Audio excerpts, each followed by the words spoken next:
The desert wind moved like a living spirit that night, rushing over the quiet plains of Arizona, whispering secrets only the stars could hear. Under that vast, endless sky rode a man in a dust-covered coat, his hat pulled low, his heart heavier than the rifle on his shoulder.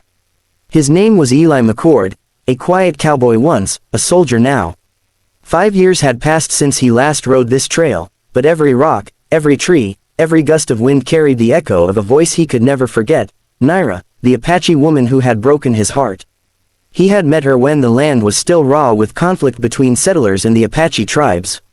Back then, he wasn't anyone of importance, just a ranch hand trying to keep peace between two worlds that seemed destined to clash. Naira was different from the others, fierce as the sun, proud as the eagle, yet her eyes held the kind of calm that could tame even the wildest storm. She had laughed at his awkward accent, teased his quiet nature, and told him he didn't understand her people's ways. But over time, laughter turned into long talks by the river, and mistrust into something deeper, something neither dared to name. One evening, when the war drums echoed from the hills, Eli had asked her to leave with him. He had promised her a life beyond the violence, a home where no one would call her an enemy.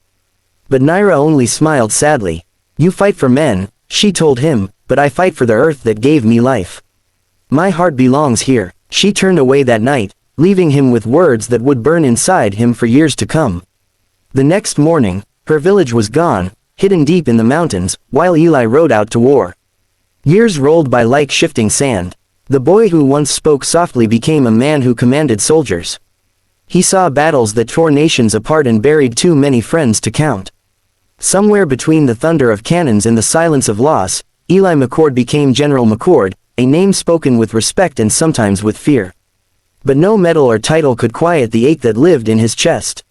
Every victory felt hollow, every sunrise reminded him of her, of the life that might have been. Then came the news that drew him back to where it all began. A small Apache settlement had been attacked by raiders, not soldiers, but outlaws dressed like them, stealing cattle and killing innocents in the name of revenge. McCord, now older and worn, received the report at dawn. His men waited for orders, but he didn't hesitate. He saddled his horse, looked toward the horizon, and said, "We ride."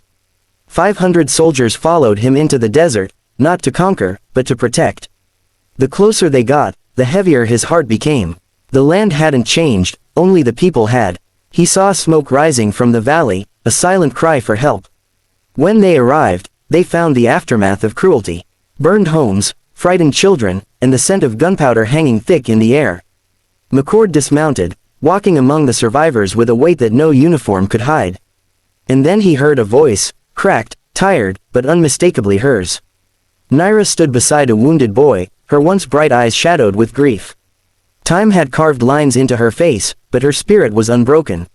For a long moment, neither spoke. The years between them vanished, replaced by something raw and wordless. She finally whispered, "You came back." Eli nodded slowly. "I never really left." She looked at the soldiers behind him, men in blue coats, armed and ready. 500 riders, she said softly. "You brought war." He shook his head. "No, Naira, I brought peace." He turned to his men and ordered them to lay down their rifles. Confused at first, they obeyed. Eli removed his own hat, knelt beside the wounded, and began tending to them with his bare hands. The soldiers followed their general's lead, offering food, water, and blankets to the Apache survivors. In that moment, the line between enemy and ally disappeared. The desert watched silently as history bent toward mercy. As the sun dipped below the cliffs, Naira approached him again. "Why?" she asked quietly. "After all these years, why help us?" Eli looked out at the red horizon. "Because you once taught me that love isn't about taking someone away from their home. It's about protecting what they love, even if it's not you." His voice trembled slightly. "I couldn't save you then. But maybe I can save your people now." That night, as the wounded slept under the stars, Eli sat alone by the fire. Naira joined him, sitting a few feet away. The silence between them was no longer painful, just full of everything that didn't need to be said. "I used to dream of you," she said softly. "Riding across the desert, calling my name. But in my dreams, you never came back." Eli smiled faintly. "Maybe I got lost. Maybe I had to find myself before I could find my way home." She studied his face, older, harder, yet still carrying that quiet kindness that once made her heart tremble. "You've changed," she whispered. "So have you," he replied.